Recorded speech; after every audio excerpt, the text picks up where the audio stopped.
What's going on, guys? Welcome back. Leo Pazzo Productions. Thank you very much for tuning in. In today's video, it's going to be another very special video because I have the RodeCaster video console with me today, and I'm going to be sharing with you guys everything you need to know about this controller, especially my setup for today's video. We're going to get familiar with the console, all the buttons, all the features, all the inputs.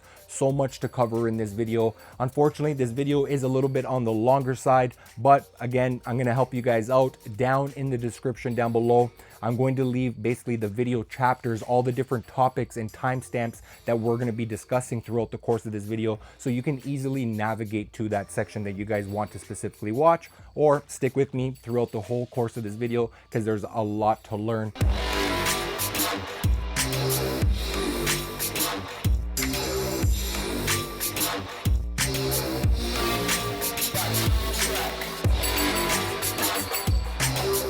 All right, guys, so before I go ahead and continue with the rest of this video, I definitely think it's worthwhile mentioning that this whole section of this video right now is being recorded directly to the RodeCaster video because I'm taking advantage of those isolated recording option. All right, guys, let's go ahead and get you a little bit more familiar with my RodeCaster video setup for today's video, starting off with my 4 HDMI inputs. So right now, currently, you guys are looking at my HDMI input number 1. This is coming from a PTZ camera, which is set to 1080p 30 frames per second. I do actually have a remote control to control this PTZ camera. I can pan, tilt, zoom, and it set a bunch of different presets along with the exposure, manual focus, autofocus, and tracking. So using a PTZ camera with this console, fantastic idea. So again, this is my HDMI input number 1. Let's go ahead and switch to my HDMI input number 2. So I'm just going to go ahead and press the cut button over here on the console, and bang, now I just cut over from my preview over now to my program, and this is what you guys are looking at is my HDMI input number 2,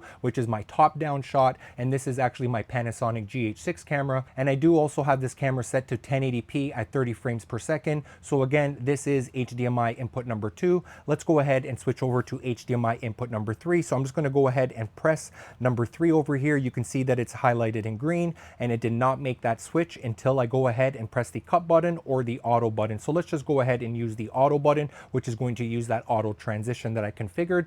And here we go. It looks like we have a little wipe slide configuration over here as far as the transition. And here we are with my HDMI input number 3. This is coming from the Osbot tail layer PTZ camera as well. So let's go ahead and take a look at my final HDMI input, which is my HDMI input number 4. And this one might kind of surprise you a little bit over here, but I specifically configured it for this video. So let's go ahead and press number 4. I can see that now over here on my preview screen on my monitor, and I'm going to go ahead and either press the auto or the cut. This time, let's go ahead and use the cut. And bang, here we are, HDMI input number 4. So not to confuse you guys, but this HDMI input number 4 is the multi-view screen. So I specifically set this up for this video because I wanted to show you guys my multi-view screen. So basically what I'm looking at over here onto this monitor onto my left hand side. So let's just go back to HDMI input number 1. So this monitor that I have over here onto my left hand side, this is what I'm looking at. And by me showing you guys this view over here, I'm kind of showing you guys exactly what I'm looking at. And this multi-view screen is actually coming from one of my HDMI outputs. So get this, not to confuse you or anything, but I took one of the HDMI outputs from the RodeCaster video, and I actually sent that output as an input to my HDMI input number 4. So maybe better to explain this, let me go over here to my HDMI input number 2, the top down view, so you guys can see my connections over here. So HDMI input number 1 is this purple HDMI cable, HDMI input number 2 is this green HDMI cable, and my HDMI input number 3 is this blue one, and HDMI input number 4 is this orange one. And again, this orange one, where is it coming from? It's actually coming from the output. So we do have 2 HDMI outputs over here. So this black HDMI cable over here is HDMI output number 1, which I'm sending over here to this external monitor so I can see my multi-view screen. And we also have an HDMI output number 2, which is this orange one, which I could send to another external monitor, and I can configure it either to be a program view or a multi-view or even a preview. But in this case, I configured it over here within the menu to be a multi-view, which is basically doubling up what I'm looking at over here onto this monitor, and I'm sending it back in over here as my HDMI input number 4.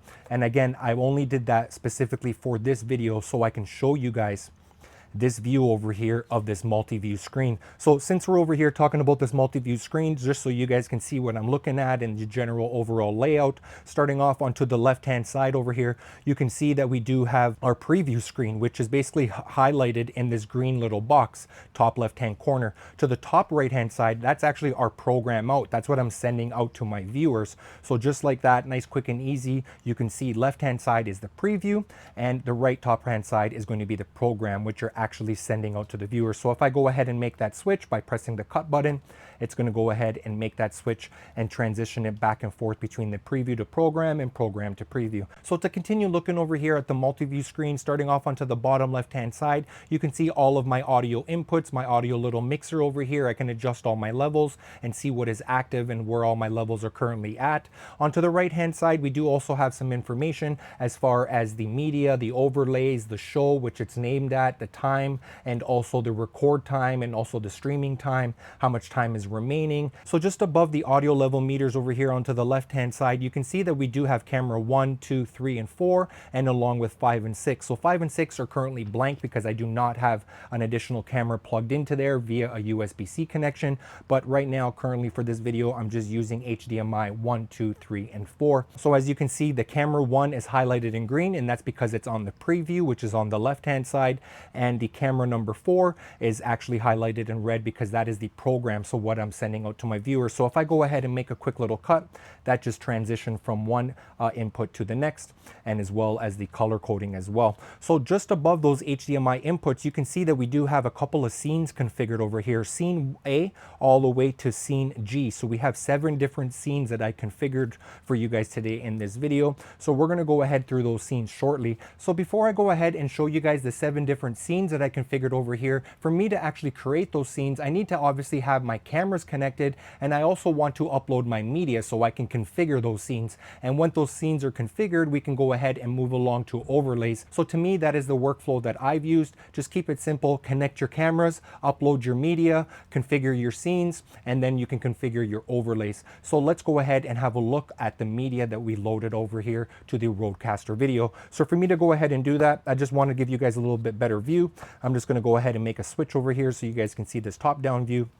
So what I'm going to do, just so you guys get a better understanding, as you guys saw, my HDMI inputs are over here, 1 to 4. Numbers 5 to 6 are my webcams, which I currently do not have anything connected. As you guys can see, they're not highlighted whatsoever. And over here, we have a different options depending on what we select over here to the right-hand side. So what we're going to go ahead and select right now is this top button, which is the media tab. So let's just go ahead and select it. And as you can see, these buttons over here are highlighted in like pink and blue or purple type of a color, because they are all configured. So what I'm going to do to show you each one of my medias, I'm just going to go ahead and select A right now. So let's go ahead and select A. Okay, so you guys didn't really notice anything because that just kind of popped up on my preview screen. So now I have basically a video that's pre-recorded. So in my media, I loaded a video, and this video over here is just a short little video. And as soon as I press cut or the auto transition, it's going to switch over to my program, to my viewers. And now you guys are going to see this quick little video. And this video also has audio, and I can adjust the audio levels, etc. as well. So let's go ahead and make that quick little transition. Let's press this cut button.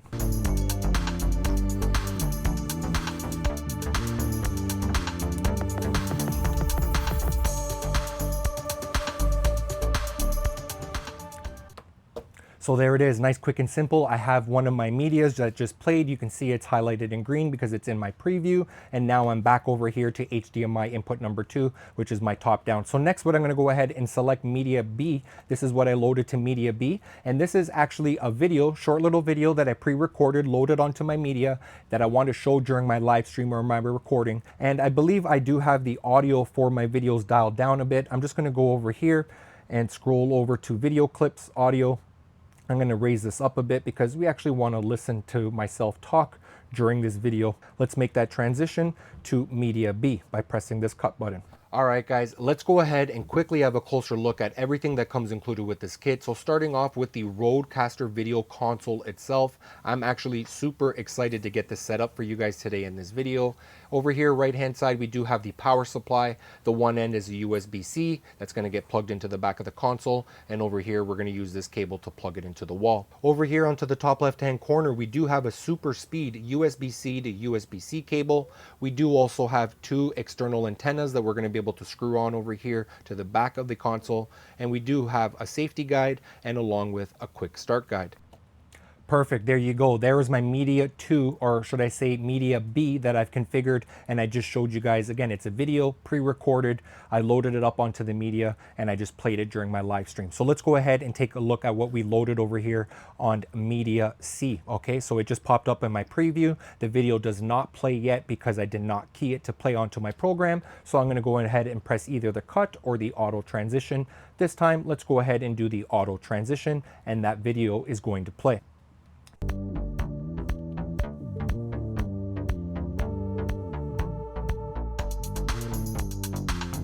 All right.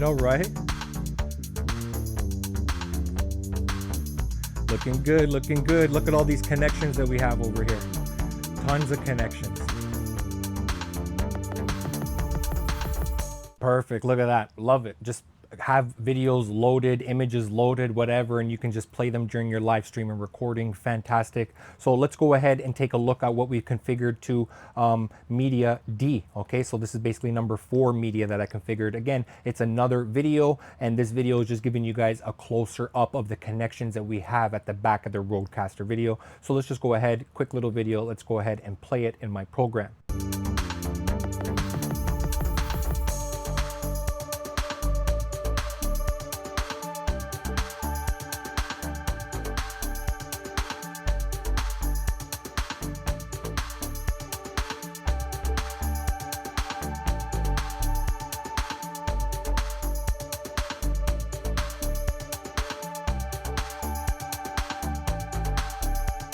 Perfect, so that is Media D. Let's have a closer look at what we got configured over here to Media E. So let's go ahead and make that switch. Bang, here we are. This is Media E. What is it? Nothing special. It's basically just an image that I'm going to be using as a background. It'll make more sense to you shortly. Let's go ahead and take a look at what we configured over here to Media F. So I'm going to go ahead and press F. It's highlighted in green, and now I'm going to go ahead and make that switch. And bang, this is just another image that I'm going to be using, or actually that I am using for the Chroma key. So I'm taking advantage of the Chroma key over here, but this is the image that I loaded into my media that I'm going to configure for that Chroma key. If you don't understand yet 100%, no worries. It's going to make a little bit more sense shortly. So let's go ahead back to this cut over here. Let's see what we've configured for Media G. And Media G is actually an audio file. So it's basically just a song that I've configured onto Media G. So at any time when I want to play this song or this sound or music, MP3 or wave, I can go ahead and simply do that. So let's select G. Music is in. The song's playing lightly in the background. I can go ahead and use the audio controls over here. So which one is that? Those are sounds. So those are my sounds right here. And we can bring those volumes up.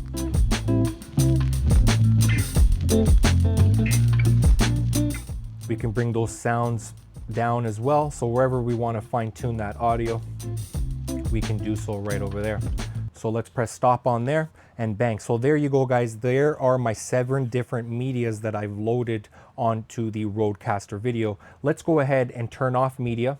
Okay, and next what we're going to have a look at are our different scenes. So let's go ahead and have a closer look at our different scenes. So what I'm going to do over here, now that I've turned off media, I'm just going to go ahead and select A over here, and this is going to show you guys my different scenes. Okay, so right now it did not pop up into my program because it's over here on my preview, but when I'm ready to make that switch, I'm going to go ahead and make that cut. And bang, here is that cut, basically a picture-in-picture. This is one of the scenes that I configured over here. I think this one is actually fantastic because I can show you guys the RodeCaster video, and you guys can see me guys talking to you onto the top left-hand corner. Nice little setup. Let's go ahead and have a closer look at my scene B over here. So this is scene B. It's popped up on my preview window. I'm gonna go ahead and make a cut so you guys can see what scene B consists of.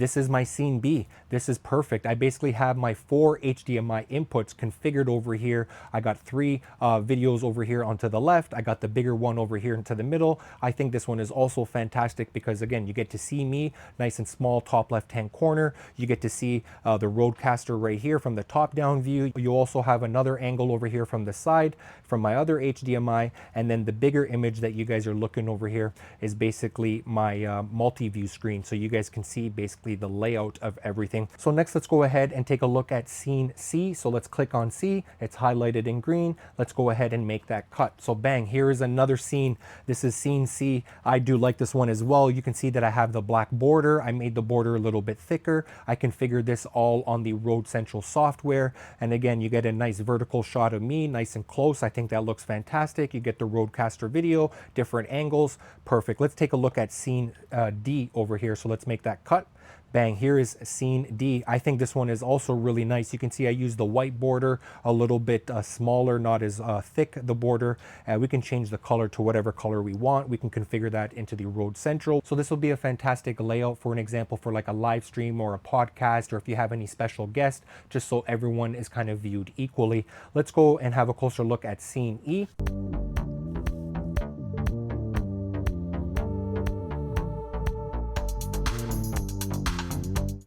So I just lowered down the volume for my video clip that's playing. So just like I said, I can talk over it. I can see the video playing at the same time. I can raise the volume if I need to.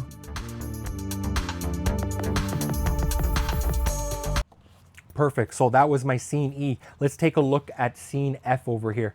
All right, so I just pressed F. It's highlighted in green. Let's go ahead and make that cut. So scene F, this is another layout over here. Basically, I got my multi-view screen at the bottom, and you got me on top kind of looking down and explaining things to you. This is also a good setup. And we do have room onto the left and right corners that we can add our logo or any kind of layers or text, etc., that we can also configure as well. So finally, last one is scene G. Let's take a look at that. Let's go ahead and select G, and let's make that cut. So here's another one. We got 3 videos side by side. You got me talking to you, got the RodeCaster into the middle, and you get another shot over there. You can configure this however you want, and you'll also notice that I do not have any borders on this layout as well. So now that you guys are a little bit more familiar with my 7 different scenes, let's go ahead and have a closer look at the layers. So I'm going to go ahead and select the layer over here, which is this button right over here. Okay, and now you can see these top buttons A to G are highlighted in blue because I do have a couple of different layers. So before I actually go ahead and do that, I want to go to my scene A. Let's go to scene A. Let's make that cut. So the way I specifically laid this out, I kind of organized it as best as possible so it's easy to remember. So for scene A, as you can see, it's highlighted in red. I'm going to go ahead and press the layer button, the overlay button. And now I'm also going to press the overlay button A as well. And look what happened. This is a perfect layout. I got the live stream over here to the bottom right hand corner. And now I can either just toggle this on or toggle this off by pressing this button. And even if I make a cut transition to another input, it's also going to be displayed there as well. So let's go to the next one. But for me to go to the next one, I'm actually going to go ahead and turn this layer off first, this overlay. Okay, now I'm going to go ahead to scene B. So let's click scene B. Let's make that cut. Let's turn on the overlay and let's press the B overlay, and bang, there you go. We got the Leo Pazzo logo there at the top, just to kind of give you guys an idea. We can turn it on, we can turn it off. Let's go to scene C. So there is scene C. So let's see what I configured for the overlay. And there we go. We got Facebook Leo Pazzo TV. So if I'm going to be live streaming on Facebook or whatever social media platform, or whatever you want to write over there, whatever topic you're talking about, or whatever guest you might have, you can go ahead and add that overlay there as well. And these overlay files that I'm using are actually transparent PNG files. So they're just kind of working out perfectly for me. So let's go ahead and turn this one off. Let's go and switch to scene D. Let's make that cut. Let's go back to the layers over here. And this is my overlay for scene D, which you can see over here, top left hand corner. I got the LP for my logo. This is the overlay for scene E. Okay, turn it on, turn it off. Good. So let's turn it off. Let's go to the next one, which is my scene F. Okay, and bang, here we go. This is scene F, and I have my overlay F as well. See how I kind of organized it? YouTube little logo there to the top, depending on where you're live streaming to. Good stuff. We can go ahead and turn that off. Let's go to scene G. This is my scene G. And let's actually activate my overlay G as well. We got the subscribe button over there towards the bottom. Overall, I'm very impressed with that. So one other thing that I wanted to point out to you guys, I actually wanted to come over here to this shot. Okay, so this shot, again, if you guys remember, this is my HDMI input number 1. And if you guys don't believe me, maybe you do, maybe you don't, or maybe you guys already noticed, but behind me is not a real background. That's a fake background. Remember that background image that I loaded as my media? So this is chroma keyed right now. And I promise you, I literally pressed like 1 or 2 buttons on the RodeCaster video to accomplish this key over here, this chroma key green screen. So I actually kind of want to just show you guys in a little bit more detail. And what I'm going to do, you can see that I have HDMI 1 is going to be in my preview. So what I'm going to do is press this key button. You can see it's highlighted in green because the RodeCaster video recognizes that my HDMI 1 is being keyed out. So let's go ahead and press this key button, and you'll notice here onto the screen it says, hey, do you want to remove it or modify it? In this case, I'm going to remove it so I can show you guys how I actually did it. So let's remove it. Bang. So let's switch back. Yes, this is the real deal. This is real life. Green screen right behind me. And it's not like the green screen is not wrinkly. It is wrinkly. It is evenly lit. It's pretty reasonable. I do have 4 lights over here, and it's just kind of lighting myself and the table and the background. So lighting is very important when it comes to keying, but it seems like the RodeCaster video is doing an excellent job, even with very little effort. So how do you actually key this? So we want to have the HDMI input, or whatever input you want to key, you want it to be in the preview screen. You want it to be highlighted in green. And now what you're going to do is just simply press the key button, okay? So I press the key button, and now it's telling me, okay, what do you want to key? Do you want to key green?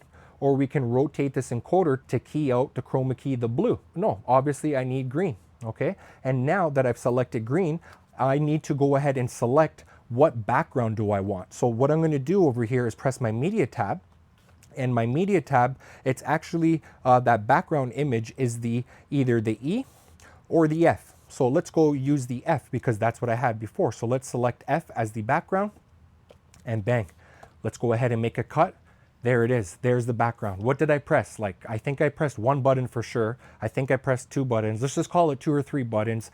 There's no other fine tuning adjustments that I did. We can, if you need to, in the Rode Central software to fine tune the similarity and the key softness or whatever it is, all those kind of fine tune controls for the keying. But really, I didn't do nothing. These are all the default settings. I'm just actually super impressed. So why don't we go ahead and do this again? Let's make a cut.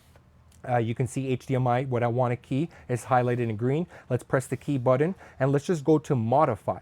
Okay, it's modified. Now I want to press the media tab and I want to say, let's change the background. Bang, there's the background change. I just changed the background. Simple as that. That's phenomenal. Let's get a little bit more familiar with the console and the rest of the buttons over here. So we do have this display screen over here that's going to allow us to go into the menu and adjust everything along with this encoder. So if we just go ahead and press this encoder, the first thing that is going to bring up over here is all of our audio inputs. We can scroll to whatever audio input we actually want to control or to connect or add or remove right over here. And next to that, we do also have another audio knob over here, which is going to allow us to control the volume for our headphones. So headphone 1, headphone 2, and along with our speakers. So right now you can see headphone 1 is highlighted in blue. So I can go ahead and make these changes over here, increase the volume to my headphones. In relation to how loud the headphones are, we got the blue LED ring around this knob, which is also giving us a visual indication on how loud our headphones are. So to adjust the volume for headphone number 2, you just go ahead and simply press this button down, and now the blue LED light is illuminated for headphone 2, and we can increase the volume for headphone number 2, and you can see the blue LED ring illuminated around that knob, just giving us a visual indication. And same thing goes for our speakers. So I do have the speakers over here connected, the KRKs. So let's go ahead and press this knob down one more time, and now the speaker icon is highlighted in blue, and I can control the output to my speakers here as well. So next over here to the right hand side, one of the buttons that we have not talked about yet is this inspector button over here. So this inspector button is going to specifically specifically come in very helpful when you have this console set up to be into the instant switching mode. So we have two different modes. We have the instant switching mode, which basically means any button you press is going to instantly go to your live stream, to your viewers, or to your recording. So if you're like a solo creator and you're actually in the live stream and you're also controlling this all by yourself, you may want to switch to instant, just because whatever you press, one touch of a button, bang, it's going live to your viewers, which can be definitely helpful in some cases. But in my case, I'm actually using the studio switching mode, which basically gives us this multi-view screen, but more specifically the preview and the program. So I can basically preview before I send it out to my program, to my live stream, or to my recording, and I can kind of configure things the way that I want to. So this is kind of, I'm going to say, more on the professional side of things that you really want to configure, and you have time and a dedicated operator for the RodeCaster video itself. You're probably going to want to switch to the studio mode switching. So again, that inspector tab is going to be more useful when you're going to be into the instant mode, which is going to allow you to press the inspector, which is going to pop up a preview, and it's going to allow you to configure things if you want to. So it's kind of like the happy medium of both an instant and the studio mode with that inspector button. And finally, over here to the right hand side, we do have the auto button. As you guys saw, the auto transition. We can go ahead and do that if we want to make that transition. So let's actually go ahead and select a different input. So there is a cut. We got the cut that we looked at, and we have the auto, which is a wipe. So finally, over here to the far left hand side, we do have this record button, and as you guys can see, it's highlighted in red because, again, as I mentioned earlier, I am recording this whole section of this video to the RodeCaster video onto this external hard drive over here, and you can see the button is highlighted in red, as I mentioned, and along with this LED over here, which is telling me, yes, I am recording to this SSD. And again, the RodeCaster video does have isolated recordings along with multi-track audio recordings. So what does that mean? Every single input as far as the video and my HDMI cameras, etc., all of that is actually being recorded, and along with all of my audio inputs. So I believe it's up to 9 different audio inputs that I can select and configure over here, and it's going to record each audio separately, each video separately, all into one folder, nice and organized. So therefore, if I need to do any further edits and post-production later on, maybe make that maybe 2-3 hour live stream, I want to break it down into different sections or whatever it is, you can definitely go ahead and do that, which is fantastic. Very impressed with that, and it's been working really well. So now that you guys are a little bit more familiar with all the buttons over here on the console, let's go ahead and get a little bit more familiar with the menus and settings that we have. So starting off, taking a look at this display screen, you can see here towards the very top, we have the audio level meters, which are the current audio level meters. This is basically like the home screen, home page over here, which tells us a bunch of information. So just below the audio level meters, you can see that we do have in red text REC, and along with the time, because that is the time duration of the recording that I'm doing right now to this SSD. And just below that, we do have basically a live streaming icon, and I'm not currently live streaming right now, but if I wanted to, we can just go ahead and tap on this, and I've actually configured my live streaming profile on the Rode Central software. I've configured YouTube, Leo Pazzo TV, and also Facebook as well. And in this case, I'm going to use Leo Pazzo TV YouTube as an example. So why don't we actually go live for the purpose of this video? So let's go ahead and go live. And it's asking me, start streaming to Leo Pazzo TV YouTube. Yeah, I'm sure. Let's go ahead and live stream to Leo Pazzo TV YouTube. All right, bang, we're live streaming right now, guys. Welcome, Leo Pazzo Production. This is a live streaming test with the RodeCaster video. I'm actually doing isolated recordings to this SSD and live streaming at the same time. All of my camera inputs are set to 1080p, 30 frames per second. As far as audio, I'm not actually using this microphone over here. This is a phantom power microphone, condenser microphone. I'm using right now the Wireless Pro, the Rode Wireless Pro, right over here, clipped onto my shirt.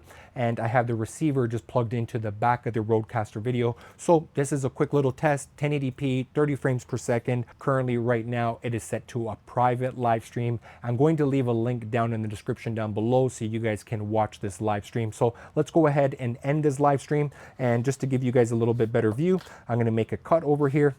How do I stop this live stream? I'm going to press over here, and I'm going to go ahead and press this time of my live stream, and it's asking me, are you sure you want to stop? either check mark or X. And yes, I'm sure I want to stop this live stream. I appreciate you guys tuning in. Let me know what you guys think of the live stream.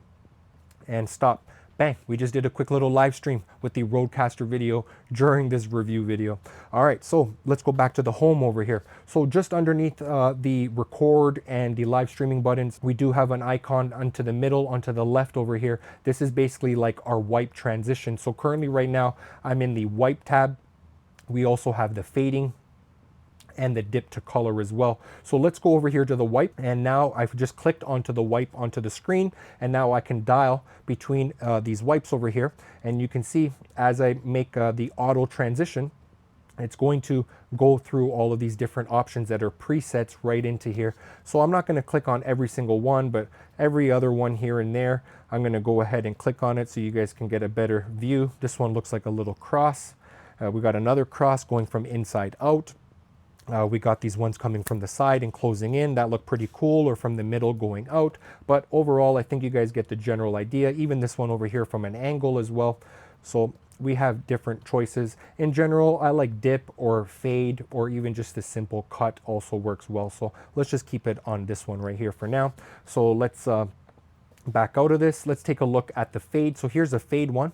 You can see it just fades from one to the next. That one's pretty good. We also got dip. So here's a dip. It's basically like dipping to like a black color. So that is like the fading, but it's more like just a dip to black and then transition to the next. So we do also have more options and configuration as far as the transitions on the Rode Central software as well. All right, so we're done with that. Next, we can also change the duration of that transition. So just to the right, we have this little stopwatch icon. So let's go ahead and select it. So all of those transitions right now were set to 1 second. Let's go ahead and increase that. Let's put it to maybe like 3 seconds so we can maybe notice a difference. So the fade, you can see, or the dip is actually taking a little bit longer. Why don't we go ahead and change that transition? Let's go to like a wipe over here. Let's just use the same kind of wipe that we were using. Okay, let's change the duration. Let's increase this to maybe 5 seconds, and let's press auto.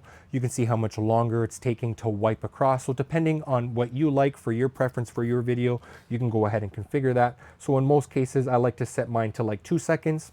I think that's pretty good. If you wanted something even a little bit faster, we got 0.5 seconds, so half a second. Look how fast that is.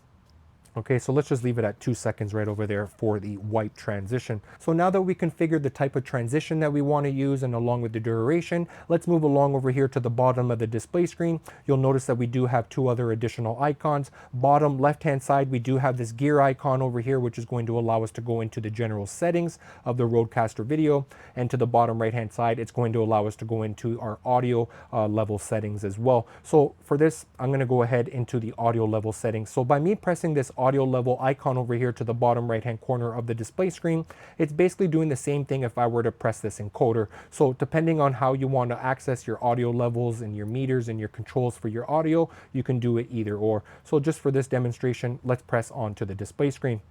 So here we have combo 1, which is my XLR input right over here. So this is a combo jack, which accepts 1/4 inch line in, microphone in, and we do also have phantom power option as well. So we do have a few different options as far as the combo jack for 1 and 2. So right now, combo jack number 1, which is the XLR, which is connected to this condenser microphone, is not currently active. We can actually go ahead and activate it. I think that'll be a good demonstration. So why don't we go ahead and do that? What I'm going to do first is I'm going to scroll over to USB 5. So USB 5 is the wireless Go. That's the microphone that I'm using right now that's clipped onto my shirt over here. So I'm going to turn this down, the audio for this.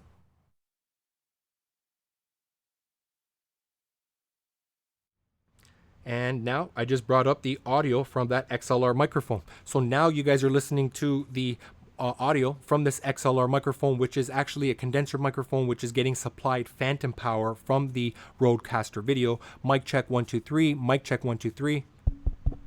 Yep, there it is. So let's go ahead and switch back to the wireless lavalier microphone over here, the Wireless Pro. So I'm just going to turn down the audio for the combo 1. Okay, I'm just going to...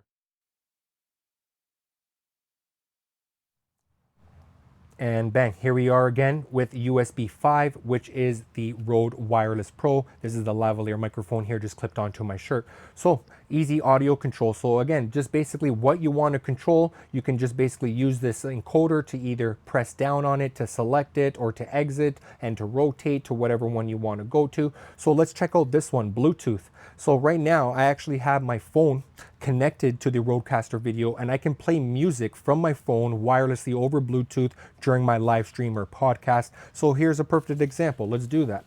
So let's go ahead and go to the settings, and you can see that it's connected via my iPhone, and I'm just going to go ahead and press play over here on my iPhone. And now we got music.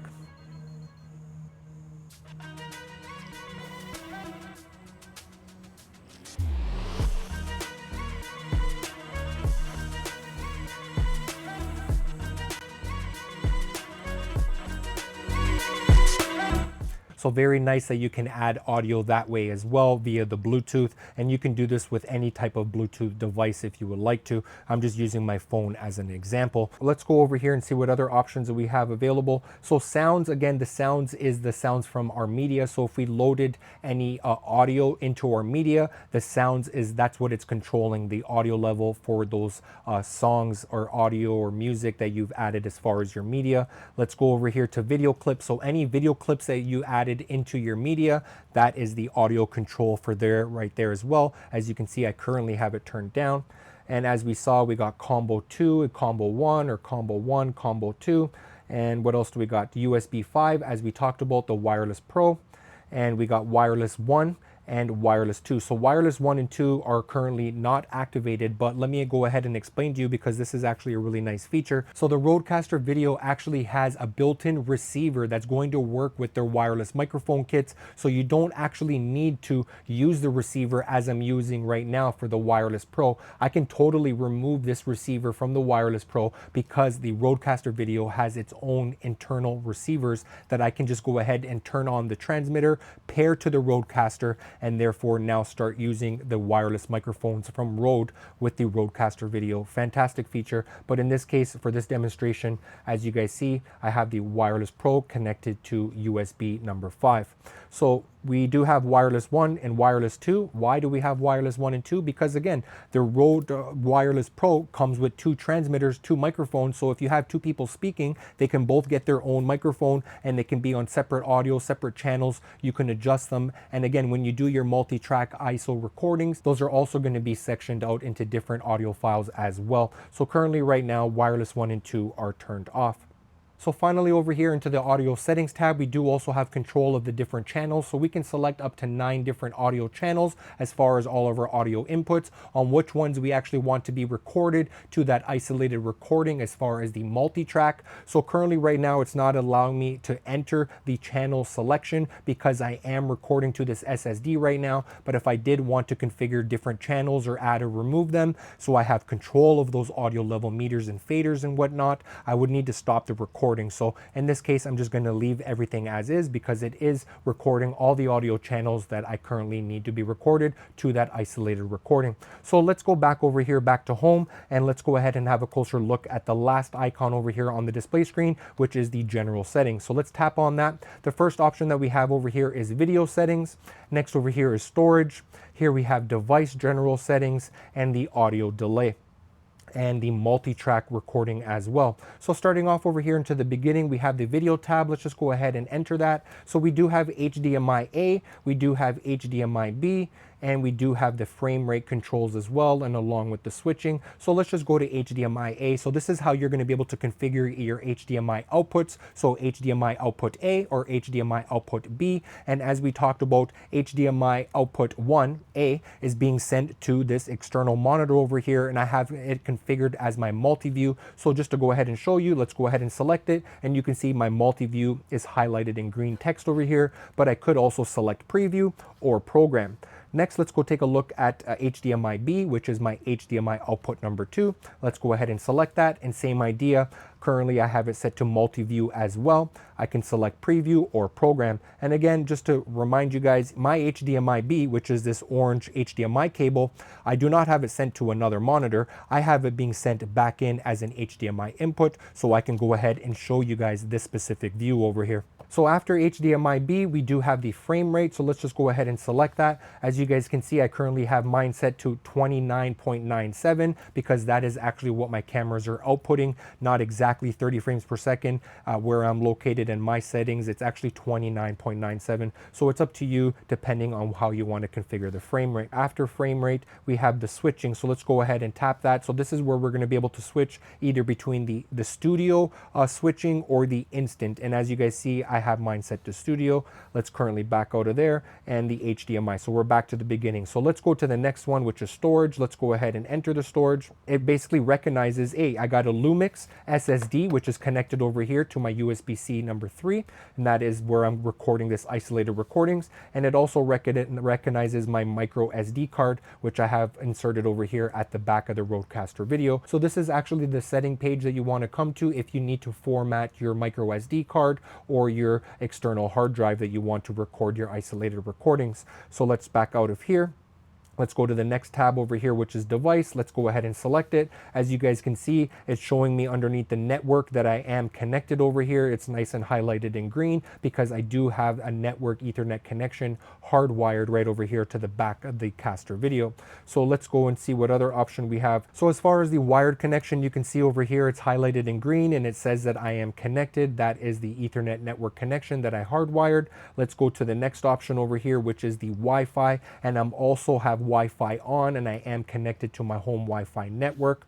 Let's go to the next option over here, which is the wireless. It's actually showing my IP address and the Ethernet IP address as well. So I'm going to be blanking that out for this section of this video. I don't want to be sharing my IP address. Let's go over to the next one, which is basically just the brightness. I can control the brightness on all the buttons that we have over here. So depending on what type of an environment you're working in, maybe it's too bright or maybe you're working outdoors, we can go ahead and control the brightness of all of the lights onto this console.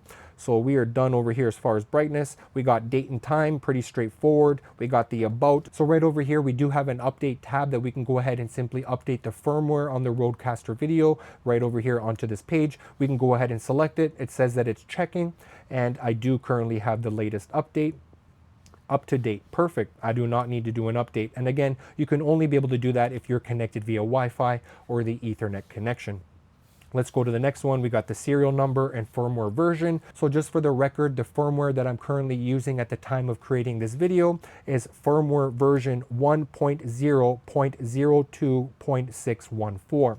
Let's go ahead and see what else we have. We got the device name, which is the RodeCaster video, and also the temperature as well. It goes from green to yellow and red, and all the times that I've been using this for several hours. I'm going to say probably from like 8 to 10 hours, and sometimes the temperature has always been into the green range. And yes, it does get a little bit warm to the touch, especially the bottom of the device, but no indication over here that it is getting too hot. And from my understanding, I believe it does have internal fans, which are quiet. I haven't really heard them or been affecting my audio, and I've always been kind of close to the RodeCaster video during my live streaming or recording. So no issues as far as the fan and the noise and overall heating thermal management. And finally over here, we do have an option to do a factory reset as well. So next over here, after the device settings, let's go ahead and scroll to the next option over here, which is the audio delay. So we can go ahead and enter the audio delay, and we can go ahead and adjust this if we need to, as far as either the frames or also the milliseconds. So currently right now, as you guys can see, I have it set to 6 frames, which is equivalent to 207 milliseconds. So next over here, after the audio delay tab, we do also have a multi-track option here setting as well. As you can see, I have mine configured for isolated recording. As we talked about, I'm recording to this SSD right now from the RodeCaster video, and it's recording all of my video inputs and along with all of my audio inputs as well. So I'm going to have a bunch of different files that I can go ahead and edit later on in post-production if I need to. And if we do not need those isolated recordings, we can go ahead and just simply select program, which is just going to be one file of video and audio of your final program of your live stream recording, whatever you sent out to your program. So in my case, I like to take advantage of that isolated recording, as you guys see right over here. And we do also have some other options as far as the USB audio and as the record audio as well. Let's just go ahead and quickly have a closer look over here at the back of the RodeCaster video so you guys can see all of my connections if you guys are not familiar already. So starting off onto the right hand side over here, this is the power cable, which is a USB-C. Next, as we talked about, this is the Ethernet network connection, which is providing me network internet so I can literally just stream right from the RodeCaster video itself. Next over here, we do have a USB-C number 5, and that USB-C number 5, I have it connected to the Wireless Pro as we were talking about. This is the receiver from the Wireless Pro, and that is what's collecting the audio for the majority of this whole video. Next over here, this is USB-C 3, and this is the SSD. As we talked about, this is what's recording that isolated recording to this solid state Samsung T5, 1 terabyte. As we talked about earlier, we got the 4 HDMI inputs. These are my 2 HDMI outputs. So next over here, we do have 2 1/4-inch headphone connections, and the headphones that I'm actually using are only using an 1/8 of an inch, 3.5 mil. So I'm just simply using an adapter from 1/4 inch to 1/8 of an inch. And as we talked about, we can control the level of those headphones right over here. Next over here, you can see these 1/4 inch cables. We've got the yellow and the red. These are actually being sent over here to my external monitors, my left and right speakers, so I can monitor that and play that out loud if I need to, as long as it doesn't interfere with my microphones and my other audio. So it depends on how you want to set up your setup, but we can send this audio out to these external speakers. It can control the volume from the speaker itself or right over here via this output of this knob over here. And finally, these are the 2 combo jacks, XLR, 1/4 inch, can be set to line in, instrument, phantom power, condenser microphone, dynamic microphone, however you want to configure it, right over here onto these XLR combo jacks. And finally, we do have these 2 antennas, one on either side. Again, that's going to be coming in very helpful when you want to use the RodeCaster video connected to Wi-Fi. It's just going to give you a nice, stronger signal. Well, guys, it looks like we reached that time of the video. Hopefully you guys have enjoyed today's video. Hopefully you guys have learned something along the way. I do really appreciate you guys tuning in. Definitely if you guys made it this far. I will quickly remind you guys, if you do have any questions or comments, let me know down in the comment section down below. And I will also remind you about that playlist link that I have down in the description. That is basically all of my videos that I've created to date about the RodeCaster video console. I really appreciate you guys tuning in, and I'm looking forward to seeing you guys on the next one. Till next time, peace.